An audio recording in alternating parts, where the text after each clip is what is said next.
to be dangerously cold, and it is not it's been unrelenting. Friday, temperatures across the state were as low as -40 to -20 and felt as cold as -30 to -50. But I know New Yorkers know how to deal with the weather, and again, I've been at this Emergency Operations Center to see how impressive our operations are. I always want to take a chance to thank the plow drivers, the hospital workers, and all the emergency and essential personnel who are there. As you know, I declared a state of emergency on Friday. Since then, to enhance our response, we've deployed over 100 National Guard members. Many of them are concentrated downstate at this time to go where they're needed, and also to particularly help on Long Island and the Hudson Valley and New York City. We've also taken some steps to make our roads safer, banning long tandem tractor trailers on the thruway as of 6 a.m. today. Commercial vehicles are right now restricted to the right lane only on state roads, and 2 counties have full travel bans in place, Dutchess and Ulster, and additional travel advisories and restrictions are all over the state. We have, as I mentioned, deployed additional resources. We have additional DOT personnel who have been all over the state. I mentioned the other day we have countless snow plows and lifts and all the equipment that's necessary, plenty of salt. We've been stocking up on salt in anticipation that our plow drivers would need this to keep the roads clear. And for parents in New York City, about an hour ago, the mayor announced that schools will move to remote learning tomorrow. So to the snow forecast, everyone across the state should prepare for a solid day and a half of this weather, and the heaviest snow will still be coming this afternoon and through the night. And this will continue through most of the weekend, or most of the day tomorrow, but we expect it to end by midday. So here's some of the totals we expect. 8 to 12 inches in the North Country, 12 to 18 in the southern tier, Mohawk Valley, central New York, and even parts of the Finger Lakes, including Rochester and western New York. So we've had some changes in the recommendations from National Weather Service, but I also want to make a point here. A number of years ago, we created the State Weather Risk Communication Center.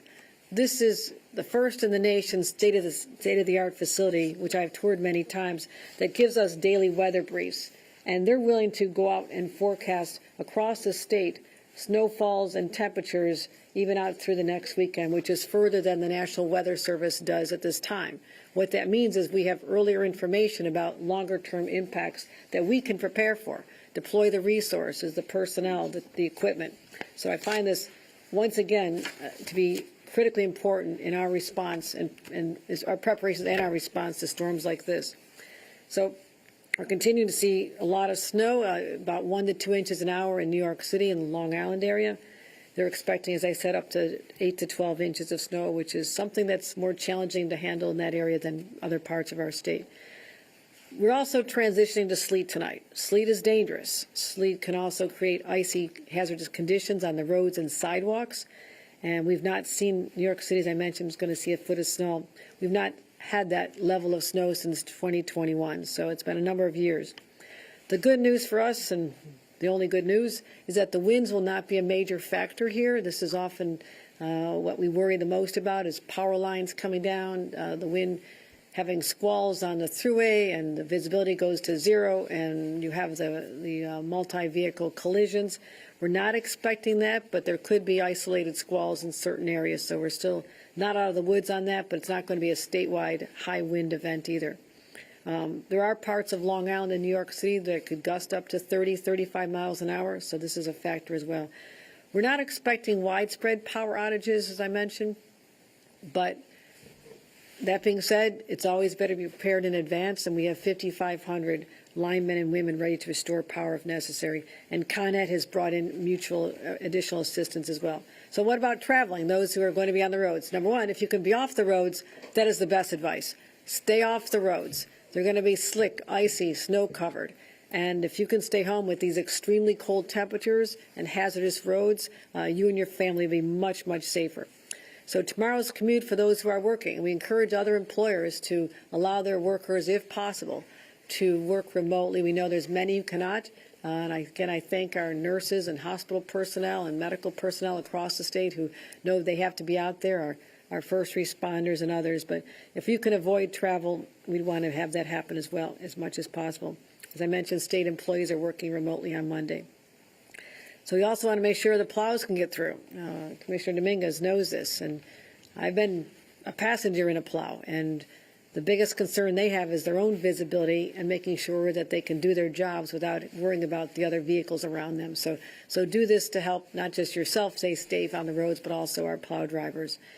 And the good news for downstate, those who rely on public transportation, the MTA is planning on maintaining a weekend schedule. Trains and buses will continue to run. Again, this is always subject to change. We'll be focused on snow removal on platforms and near stations, but we're concerned about keeping people safe as they get to their jobs. We also have a number of special elections scheduled for Tuesday, February 3rd, and so the ones that are in New York City, in that area, we're going to be suspending early voting for today and tomorrow. So we want to make sure people mark their calendars if they want to vote early. We will be adding extra hours to help compensate for that. So, New Yorkers, stay home, hunker down, root against the Patriots. That's up to you personally, personal decision. But also sign up for text alerts so you can be up to date with all the information we want to share with you. 333-111 will get you, after you type in your county and your borough, you'll get everything you need to know. And monitor all the local forecasts and warnings. Couple of things, as a pro in shoveling snow myself, make sure that I'll give you a quick demonstration. Do not bend over to shovel, you bend down your knees. You want to bend down so you can protect your back. Also, you don't have to have a high amount of snow on the shovel. I'll give you a demonstration outside if you want. But neighbors of mine have had heart attacks from shoveling too much snow. It's better to take multiple smaller bites at it, lift smaller amounts of snow, toss it aside, but do not try to go for the big, massive shovel full of snow because regardless of your health, this could be cause a heart attack or a cardiac attack as well. So also, if you're indoors, and you will be indoors, test your smoke and carbon monoxide detectors in case you have to use indoor space heaters. Dress in layers, cover every part of your body. I was outside yesterday, I had face wrapped up in a scarf, ears covered, hand warmers in the gloves. There are ways to protect if you must be out there. I've mentioned before how important it is to make sure your vehicle can save your life if necessary. Again, you must consider the worst case scenarios when you're going out. You do not know that what you think is just a safe ride to the grocery store or an appointment can result in you going off the road and having to rely on your vehicle if you're stuck in a snowbank. We've talked about having extra phone chargers. Make sure your phone is charged. Blankets, water, food, anything you think you would need to protect you. And also protecting your pipes from freezing. Another pro tip, just takes a long towel from the bathroom, roll it up and stick it in front of the door. It can stop a lot of wind from coming in, or use the plastic sheets that you put on the windows with a blow dryer. It's kind of a fun thing to do. So also, this is a time to be a good neighbor. Check on your elderly neighbors. I have shoveled the sidewalks of my neighbors when I was growing up. It's what we always did, our neighbors next door. Also, watch out for pets. I know many of them have to go outside, but keep an eye on them and don't let them stay outside too long. So the bottom line is this.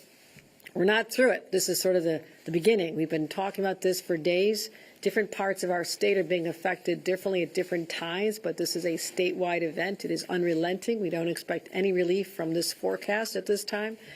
And all of our state agencies, I just had a chance to thank them a few minutes ago. They are working tirelessly around the clock, and we're going to continue being flexible. So, as I mentioned, we have had some of the coldest nights of the entire year, and also some of them record lows. So I want to make sure that we are protecting everybody. Be smart, exercise caution, and look out for each other. So let me turn it over to Acting Commissioner of Homeland Security and Emergency Services, Terry O'Leary, to go through our other state preparations.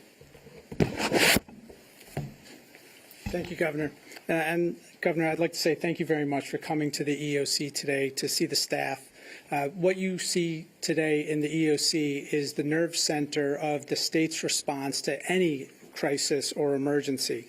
And today we have not only representatives from the Division of Homeland Security and Emergency Services, but also from our partner agencies. And what they're doing is they're bringing in information from throughout the state. They're seeing where resources need to go to help answer any task that's in front of us, and they deploy those resources. And what you saw in that other room are some of the nation's best emergency management professionals. It's not only the division that is working. We also have representatives from the Department of Environmental Conservation, the National Guard, the Department of Transportation, State Police, ITS, State Fire, our Parks Department, Thruway, as well as our partners from the National Weather Service. I'd also like to thank those who are working in emergency management that are not in the facility. As the governor mentioned, there are emergency operation centers operating throughout the state in localities and counties, and New York State is helping to support those, and those include New York City Emergency Management, Nassau, Suffolk, Ulster, Orange, and Monroe County, as well as Dutchess, Sullivan, and Westchester.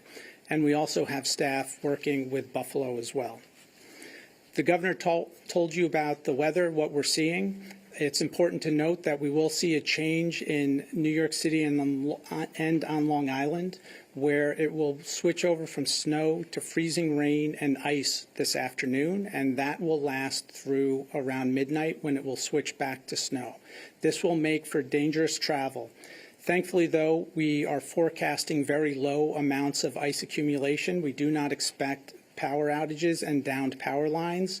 It is important to know, though, if you see a down power line, treat it as if it is live. Stay at least 30 feet away and call 911. There is no rest from the weather in New York.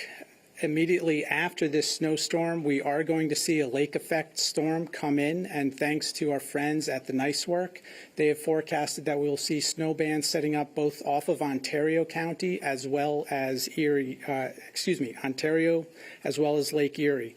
That will start Tuesday night and will go through Thursday. We're also going to be seeing extended cold. These cold temperatures will last through the weekend. So that's important. The governor gave you tips on how to shovel. Start shoveling early. There isn't going to be a thaw over the course of the next week. So get that snow off of your sidewalk and out of your driveway as early as possible. Part of the state response, we have banned long tandem tractor trailers on the thruway starting at 6 a.m. this morning. And as the governor mentioned, on all state roads, commercial vehicles need to stay in the right-hand lane. In addition to the travel bans in Dutchess and Ulster County, individuals should check their local county's websites for any additional travel restrictions in their area. Long Island Railroad and Metro North are going to be operating on a Sunday service schedule, as will the Capital District Transportation Agency. If you are flying, please check ahead of time. This is a nationwide event. The weather will not only impact our flights, but it will impact flights coming from throughout the country. So make sure that you check before you go to the airport. We've already seen cancellations of up to 90% at different airports. To reiterate what the governor said, please stay home. Don't be on the roads. Allow DOT and thruway plow operators to do their job. Do not crowd the plow. If you have to travel, please check 511ny.org first. It is a great source of information on the status of the roads statewide. It will tell you where there are incidents, and you can look at traffic cameras as well and actually see the conditions of the roads for yourself. Continue to be prepared for the bitterly cold temperatures we've been experiencing. They're not going away. Hopefully we won't see anything like we saw in Watertown or Copenhagen, but we are going to see sub-zero temperatures throughout the state over the course of the next few days. Code Blue will remain in effect, so throughout the state, under the guidance of the Office of Temporary and Disability Assistance, we will make sure that shelters are available to those who need them. Also, counties will stand up warming centers. If you do lose power, call 211 and they will tell you in your area where you can find a warming shelter. As the governor mentioned, we do not expect widespread power outages, but if you do experience a power outage, please call your utility company to report it. If you are going to be using alternative heating sources, make sure you do so safely. Make sure it is a UL-approved space heater. Keep it 3 feet away from any furniture, from drapes and the rest. If you're using a generator for power, never use a generator indoors, and do not keep it right outside your windows either. Please make sure your fire smoke detector and carbon monoxide detectors are working. And finally, if you are going to travel, and I have to tell my kids this all the time, they will get into their car after they heat it up wearing shorts and a t-shirt thinking I'm only driving a couple of miles to the gym. Have a jacket, have a blanket. You need to be prepared to be stuck for a while. And also make sure you can get yourself unstuck as well. Have a shovel, have kitty litter in the car, have something, if you have a truck, have a tow rope so that someone else can help you if you're stuck, or you can help somebody if they're stuck. And most importantly, obey the move over law. If you see our first responders out there, please move over if it is safely possible. Allow state police, other first responders, tow truck operators to do their job and to help others, and don't compound any issues that we may see. And with that, I'd like to say, Governor, thank you again for coming and joining us here today. Thank you. I also want to acknowledge the presence of my incredible team as we get through this crisis. And I mentioned Marie-Therese Dominguez, the New York State Department of Transportation. She is a battle-tested veteran. We've been through many of these challenges before, and I'm so proud of the work that she and the men and women who work for her do as well. And Frank Hoare, the Executive Director of the New York State Thruway Authority, the lifeline of upstate New York connecting us with downstate, and how important it is to keep the commerce as well as the commuters and residents safe on those roads. So thank you, Frank. And also our state police out there day and night, making sure that our roads are safe and that they're there to respond to any situation that requires additional help. And I want to thank Major Robert McConnell for his support here as well. Before we get to questions, I need to speak plainly about something that should stop every American in their tracks. Yesterday in Minneapolis, federal immigration agents killed another American citizen in broad daylight. His name was Alex Preddy. He was 37 years old. He was an ICU nurse, someone whose job was saving lives. Video shows him doing something he was trained to do, to help people. He was trying to reach over and help a woman in need when she was thrown to the ground by federal agents. And within seconds, federal agents threw him to the ground and fired a shot, not one, but a barrage of bullets into his body on a public sidewalk in America. The federal government claims the killing was justified. This nurse with nothing more than a cell phone in his hand, that he was trying to kill them. That's their story. But anyone who's seen this horrific video, multiple videos, knows that this is a shameless, bold-faced lie. This is not a threat that needed to be neutralized. It was a civilian exercising the free right to protest. And this is a continuation of a deadly pattern, a pattern of violence. It is well known that earlier this month, federal agents also shot a mother of 3 in the face when she just extended a greeting to him. 2 American families destroyed. Confidence in federal law enforcement shattered.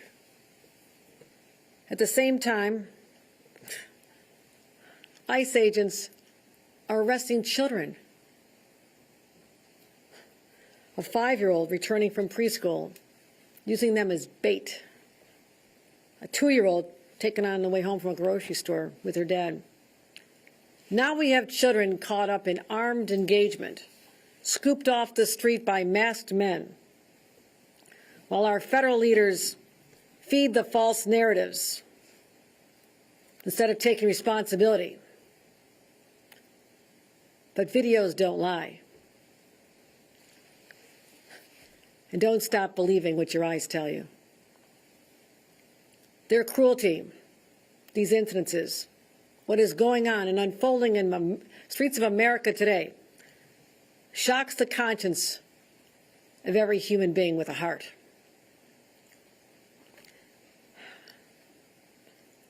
When federal agents use lethal force against civilians and then prevent state authorities from fully investigating, it violates the basic principles of a democracy. What it does is makes everyone feel unsafe. Everyone. Nationwide, over the last 13 months, ICE has detained hundreds of U.S. citizens, and dozens of people have died in their custody. Now, Donald Trump's handpicked leader of the Department of Homeland Security has proven to be unable and unwilling to follow the law to stop these killings. Kristi Noem has referred to these peaceful protesters as domestic terrorists and lied about the shooting victims being the aggressors. She told law enforcement officers to put on masks and military fatigues to basically treat the American public as the enemy.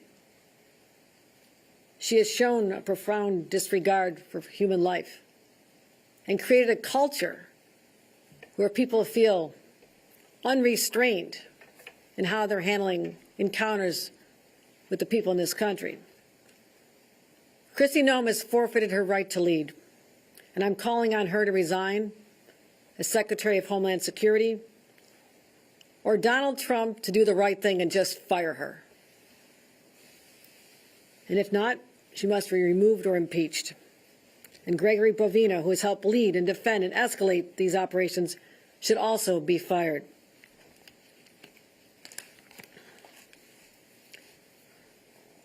It's a shame I have to say this in America, but no one is above the law. No one. Not an ICE agent, not a federal officer, not the President of the United States. And make no mistake, when these people who have abused the power entrusted to them by their offices are finally out of power, states, including New York, will hold them accountable. I'll have more to report on further actions the state of New York will be taking in the upcoming days. I'll take any questions. Any weather-related questions? Governor Hochul, obviously, you've been through some of these big storms. I think back a couple of years ago, the holiday storm in Buffalo obviously was a major one. That was really specific to that area, though. This is the first storm that you've seen really that is hitting the entire state. How much more difficult does it make it to prepare for a storm like that, knowing it goes from New York City to Buffalo and really beyond the entire Northeast? Certainly it is a challenge because when you're deciding where to deploy all your resources, your utility crews, your extra plows, the personnel, additional state police, you have to look at the state as a whole. But I'm working with the most seasoned veterans you can imagine. They tabletop exercises like this all year long. Even in the hot days of summer, they're thinking of these scenarios. And it is a worst case scenario when every part of the state is vulnerable to these extreme, brutal colds, which are life-threatening, as well as the volume of snow that some parts of the state are not accustomed to dealing with. So it is a challenge, but not one that we haven't prepared for, that we prepared for in this specific event, having the early warning in advance of what is coming, getting the message out to New Yorkers on what they can do to keep themselves safe, and then we'll get through it. So I feel confident in the team that I have assembled to manage these storms. Any others, guys? Obviously, the thruway is only close to those tractor trailers, the tandem trailers right now, but when will you look at if it's going to be necessary to potentially close it to all traffic? I'll let the executive director address that. It's something we always keep an eye on. I have been in so many emergency operations, monitoring the snowfall on the thruway, how fast vehicles are going, whether or not there's visibility. It is something we do intensely, and we want to keep motorists safe, but also make sure we can keep the flow of commerce going through our state, because you also end up, when you close the thruway, there's a ripple effect on the adjoining roads, and you can create another situation. So you have to be very smart about when to do that. We've done both. We've made a decision to, with lots of restrictions, keep the traffic going. We've also had other times we've had to declare that it's just not safe and we have to shut it down. Frank, is there anything you want to add to that? Thank you, Governor. Just that safety is our paramount concern, and we're in constant communication with our partners in state and local government to ensure that the road will stay open, but in a safe and drivable manner. Anything else? All right, guys, thank you. All right, thanks, everyone. All right, thanks, Secretary. Thanks, David. Appreciate it. Thanks, thank you. Good luck out there. All right, it's gonna be a long one. Listen.